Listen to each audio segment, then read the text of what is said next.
Today is going to be a very important episode here in this franchise rebuild as we get into our first offseason. And the big question going into this offseason is, will Jalen Hurts still be our starting quarterback going into next year?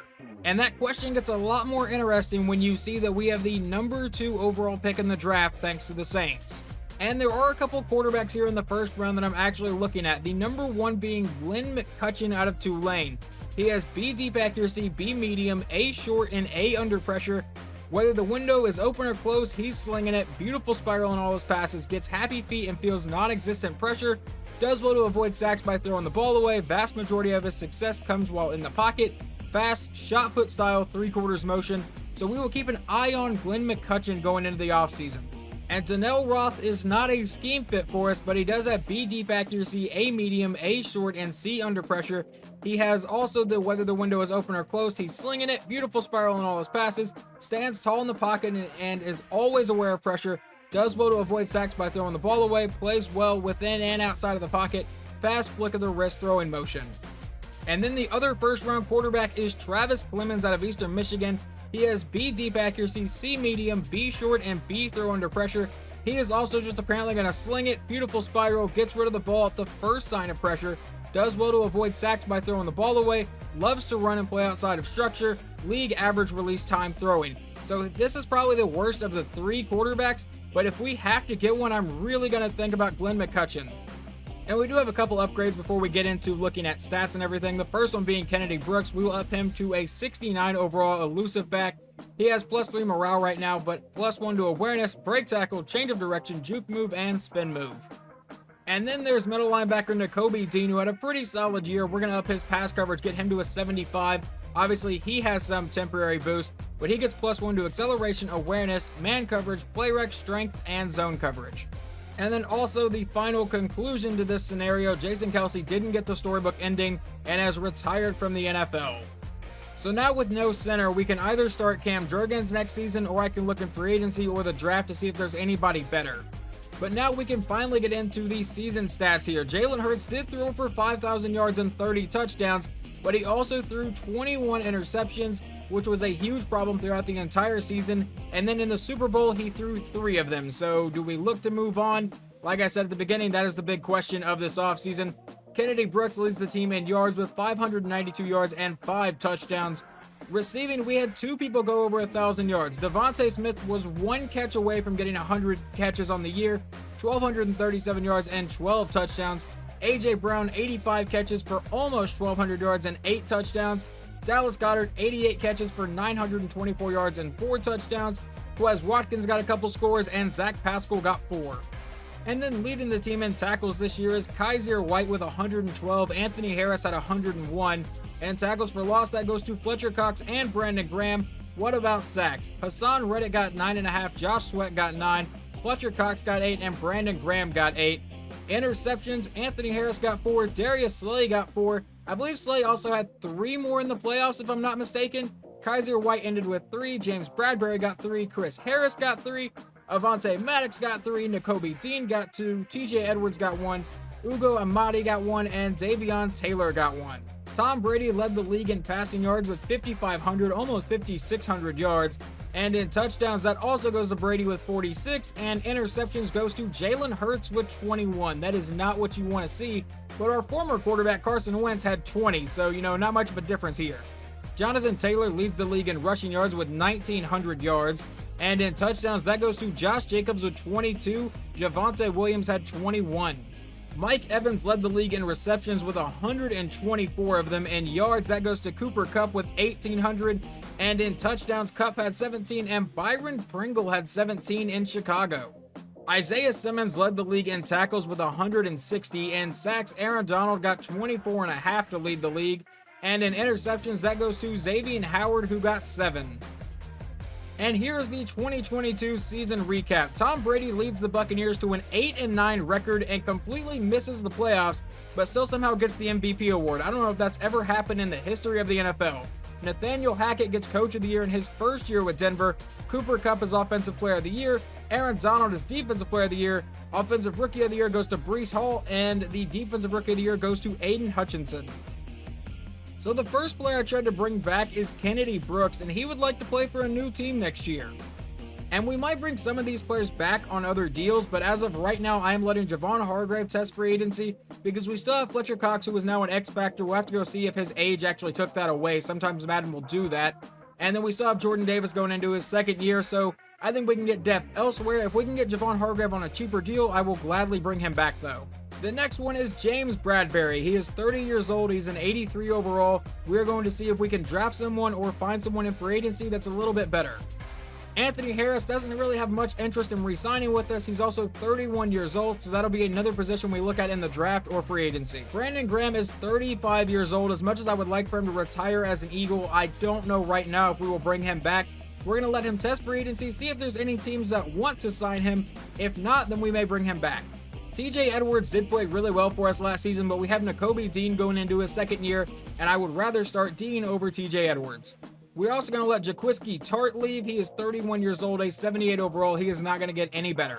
Zach Pascal came up pretty big in a couple situations last year, but he's a 79 overall receiver. We have Quez Watkins that plays our slot, and I think we can get someone younger that may be able to develop.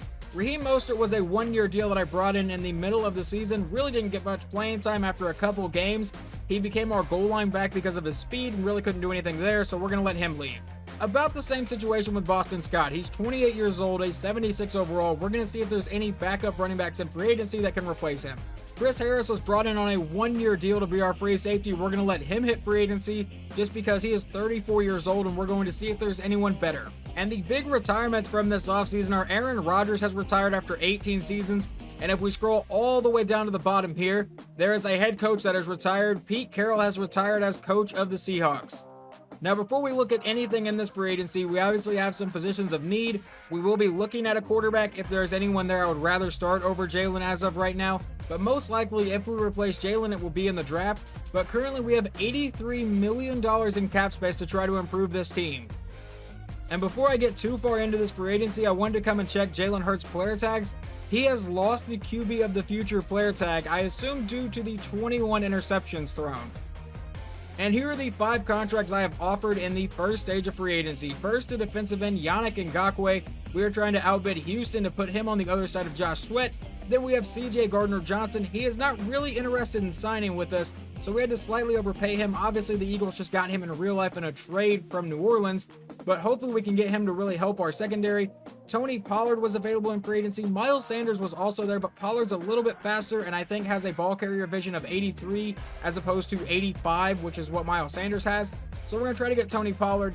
Sean Murphy-Bunting at corner. He is not interested in signing with us, but apparently Dallas tried to super lowball him, so we're going to see if we can get him in, and then DJ Chark to replace Zach Pascal. And we have been able to land Yannick Ngakoue, CJ Gardner-Johnson, Tony Pollard, and DJ Chark. So the only one we did not get in round 1 was Sean Murphy-Bunting. And here are the next 5 contracts I am throwing out. First, to defensive back Sean Murphy-Bunting, I have upped his offer. We're going to try to bring in Jordan Hicks to be our backup middle linebacker, Jordan Phillips to be our backup defensive tackle, trying to bring back Kennedy Brooks to be our backup running back, and then I am trying to sign quarterback Nick Foles, obviously a Philadelphia sports hero winning us our Super Bowl, but we're going to try to bring him in to back up either Jalen or whatever quarterback we draft. And Sean Murphy-Bunting has signed his contract, Jordan Hicks signed his, and Nick Foles signed his, so now all we're waiting on is Jordan Phillips and Kennedy Brooks. And we had to jump to week 2, but Jordan Phillips and Kennedy Brooks have both signed their contracts. So this is our current free agent class. This will probably be everyone I sign until after the draft. And here is the free agency recap. Terry McLaurin is headed to the Patriots, so we thankfully no longer have to deal with him in our division. Kareem Hunt is headed to the Falcons. Josh Allen is headed to the Falcons, the linebacker, not the quarterback. Calvin Ridley is also headed to the Patriots. So they just added Terry McLaurin and Calvin Ridley to Mac Jones's offense. All right. Odell Beckham is still a free agent. Elgton Jenkins, if I can say his name, is a Packer. Dawson Knox is going to the Texans. We got Yannick Ngakoue. Javon Hargrave is going to Pittsburgh, so he's not moving very far. Miles Sanders is headed back to Seattle, which I believe is actually where we traded him. Marcus Davenport is a Texan. James Bradbury is a Giant again. Devin Singletary is going to be the Texan, going to the Texans, if I can talk.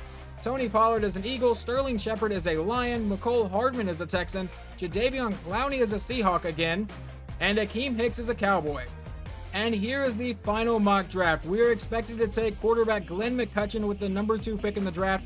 And with the number 31 pick, we're expected to take left tackle Luke Walton. Well, this might change our draft strategy a little bit. Glenn McCutcheon is a projected top 5 pick, but the talent says round 2 to 3. I don't really see what's holding him back besides the C awareness. He has A, throw under pressure, B, deep accuracy, B, medium, A, short accuracy. What is his throw power? He was the second strongest quarterback in his class, so his throw power should be pretty decent. And comparing him to quarterback Donnell Roth, who was actually a little bit weaker than him, he only had 12 bench reps and 16 reps, and McCutcheon had 22 on both. He has A awareness, A medium, A short accuracy, C throw under pressure, B deep accuracy. I really don't understand why there is a huge drop-off for McCutcheon. And here in the draft stories, we can see that Wisconsin quarterback Don Barnett won the Heisman Trophy. And it's not here anymore, but a few weeks ago, it had a story that McCutcheon won the Best Quarterback Award.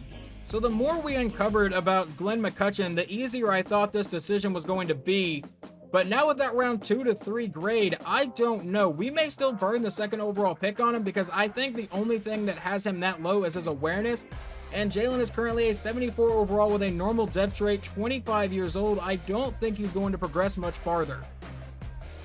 But anyways, we are now here at the draft. Let's see who the Titans take with the number 1 pick. They will take right end Ryan Firth out of Louisville. I may end up regretting this decision, but I think with his current ratings, the only thing holding him down is his awareness. Like I've shown before, he's got A throw under pressure, B deep accuracy, B medium, A short, B play action. We are going to use the second overall pick on quarterback Glenn McCutcheon out of Tulane, and he will have a hidden depth trait and 94 throw power. And now here at the end of the first round, I'm looking at right guard Evan Steppa out of Wisconsin. We know he has B awareness, A impact blocking, B run block, C run block finesse, but A run block power and B lead block, and then everything else is kind of a range. But we're going to take right guard Evan Steppa, and he will have a hidden depth trait. And now here with, I believe it's Denver's pick that we got from Seattle by trading them Miles Sanders last year. I'm looking at free safety Braxton Jenkins out of West Virginia. It's a lot of ranges. We don't know exactly a whole lot about him. We know he has C awareness, C block shedding, but I do know that he was the fastest safety in his class, so we're going to take Braxton Jenkins, who will have a normal depth trait. And here at the end of the second round, I'm going to take defensive tackle Thomas Daniels out of Florida State. He has B block shedding, A finesse move, D power move, and we know he has C to F tackle, so I'm going to hope it's on the C side of that. But he is also the fastest and one of the strongest defensive tackles in the class, so we will take Thomas Daniels, and he will have a hidden depth trait. And we're now here in the third round with the 6th pick of this round, and I'm looking at wide receiver Caleb Lacey out of Troy. I will warn you right now, his attributes are not great. He has C to F awareness, D break tackle, C catch in traffic, C deep route, D spectacular catch, F medium route. He is definitely going to be a project, but he has 4.27 and 4.26 speed, so I think he will be worth it. We're going to take wide receiver Caleb Lacey. Not a hidden depth trait, but he does have 96 speed. And here with the 19th pick in the third round, I'm looking at another project player, cornerback Jason Flowers out of Michigan State. He has B catching, A press, C zone, but obviously you can see that D man coverage. Here are the rest of his ratings: B awareness, B block shedding, A hit power. We could eventually move this guy to safety or maybe even linebacker depending how big he is. He's only 6'2", 201, so probably not linebacker, but he did not compete in the combine, which means he is a draft story. We're going to take cornerback Jason Flowers, and he will have a hidden depth trait. And now at the end of the third round with pick 31, I'm looking at strong safety James Conley out of Southern Arkansas. He has B to D awareness, B block shedding, C play rec, A pursuit, and A hit power. Obviously that D zone coverage isn't great. He doesn't have elite level speed. He has decent speed according to the ratings side over there. But we're going to take James Conley out of Southern Arkansas, and he will also have a hidden depth trait.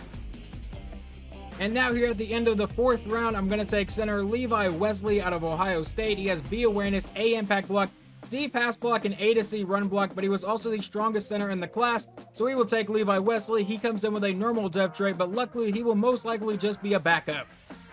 And we have 2 picks here in the 5th round. The first one at pick 17, I'm going to take defensive back Craig Bush out of Fresno State.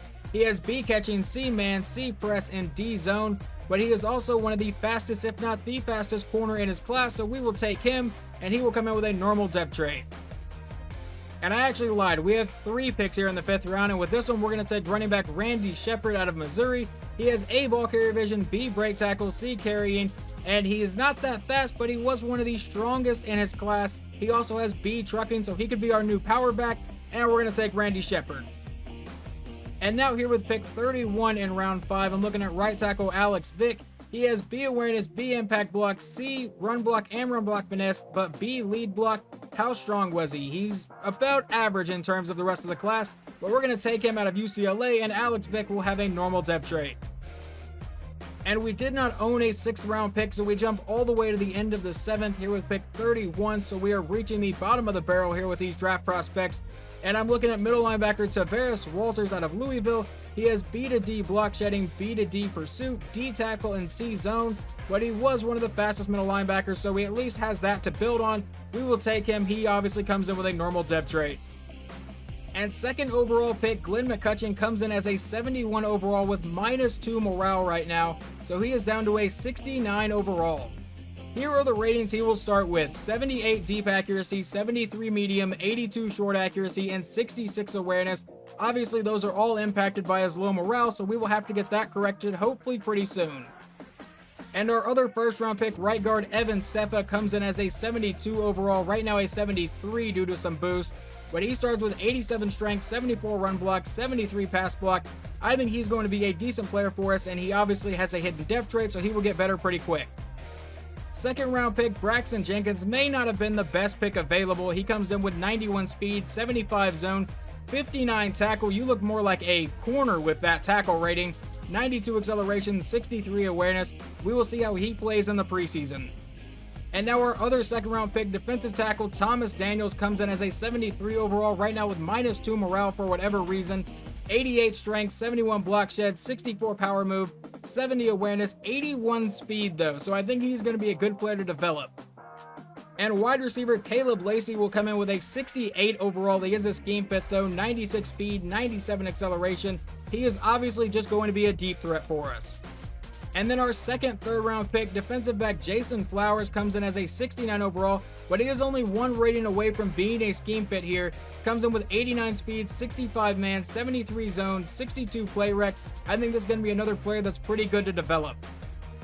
And then strong safety James Conley will come in with a 68 overall, obviously a hidden depth trait here. He has 86 speed, 65 zone, 73 tackle, 81 pursuit, and 85 hit power. And then the rest of our class was a 65 overall center in Levi Wesley, a 66 overall defensive back in Craig Bush, a 67 overall running back in Randy Shepard, a 63 overall right tackle in Alex Vick, and a 62 overall middle linebacker in Tavares Walters.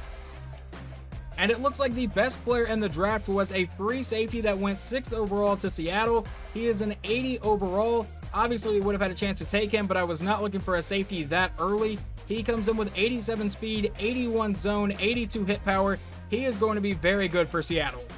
And it looks like overall wise, we got the 2nd best quarterback in the draft. Donnell Roth goes to the Buccaneers at pick 17. He is a 74 overall, comes in with 93 throw power, 78 deep accuracy, 83 medium, and 85 short accuracy. And now we will go around the league seeing how the rest of our division did. The Commanders had a 76 overall linebacker with a 3rd overall pick, and past that did not really hit on anything, but also did not have a 2nd or a 3rd round pick. The Cowboys took a running back in the 1st round with Isaac Mills, a 74 overall running back with 91 speed. They also took Don Barnett, the quarterback that won the Heisman in the late 2nd round. He is a 67 overall, but since he won the Heisman, he should have a hidden depth trait, and he will, and now he is going to wear number 12. I bitched about the kicker wearing 12, so they gave it to a quarterback. Why not? Past that, they get a 67 overall right guard, a 69 overall safety, a 67 overall safety, a 68 overall running back. I actually looked at Sheldon Ford on drafting him, but I didn't like his ratings, and then a 65 overall corner in the 7th. And now for the Giants. Unless they sign someone in free agency, it looks like they will be sticking with Sam Darnold as their starting quarterback. They took a middle linebacker in the 1st round. In the 2nd round, took a 71 overall free safety. They did manage to land a 71 overall corner in the 5th round, though. But that will wrap up this video. In the next video, I will go over any undrafted free agents that I signed, and we will take care of the entire preseason. Hopefully you guys enjoyed this video, and I will talk to you guys next time.